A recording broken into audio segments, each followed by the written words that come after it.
Have you ever heard of a rivalry so intense it shaped an entire nation's history? Today, we're diving into one of Japan's most epic sagas, the Genpei War.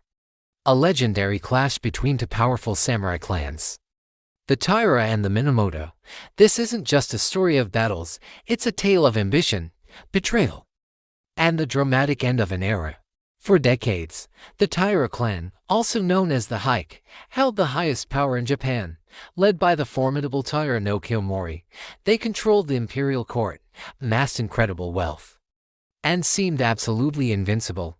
Kiyomori wasn't just a warrior. He was a master politician who placed his relatives in key government positions and even married his daughter into the imperial family.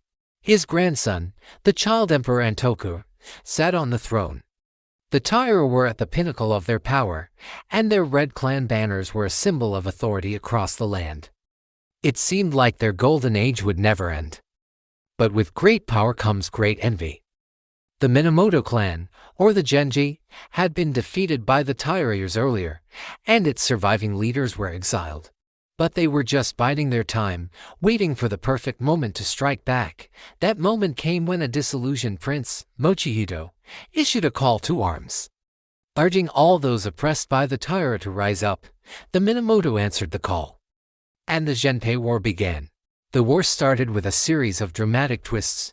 In one of the earliest battles at the Uji River, the Minamoto forces were initially outmaneuvered, but one of their most legendary warriors, Minamoto no Yoshinaka, also known as Kiso Yoshinaka, turned the tide with brilliant and often brutal tactics. He wasn't just fighting the Taira, he was also a rival to his own cousins, the famous Minamoto no Yoritomo and his brilliant strategist brother, Yoshitsune. As the war raged on, the Taira's fortunes began to crumble after Kiyomori's death from a fever. The clan lacked his strong leadership. They were forced out of the capital, Kyoto, carrying the young Emperor Antoku and the sacred imperial regalia with them. They became a wandering court, fighting a desperate naval war along Japan's inland sea. Their once mighty empire was now confined to their ships. This all led to the legendary final confrontation, the Battle of Dan-no-ura in 1185. This wasn't just a battle, it was the tragic finale of the Taira clan. The Minamoto fleet, commanded by the brilliant Minamoto no Yoshitsune, cornered the Taira ships in the narrow straits, using his knowledge of the tides and employing ruthless archery tactics. Yoshitsune's forces decimated the Taira fleet. Seeing that all was lost, the Taira nobles chose death over surrender. In one of the most poignant moments in Japanese history, Kiyomori's widow took her grandson, the 7-year-old Emperor Antoku, in her arms. She told him they were going to a new capital beneath the waves and leaped into the sea, followed by many of her loyal retainers. The Taira clan, once the most powerful family in Japan, was virtually wiped out in a single day. The sacred Kusanagi sword, one of the 3 imperial regalia, was lost to the depths forever. The victory of the Minamoto clan changed Japan completely. Minamoto no Yoritomo established the first shogunate in Kamakura, marking the beginning of nearly 700 years of samurai rule.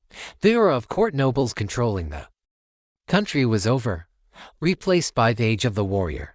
The epic tale of the Heian's rise and fall became immortalized in the Tale of the Heian, a classic of Japanese literature that reminds us how fleeting power can be.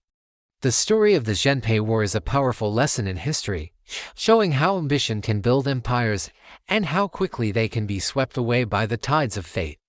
Thanks for joining me on this journey back to feudal Japan. If you enjoyed this story, don't forget to like, subscribe, and hit that notification bell for more epic tales from history. See you next time.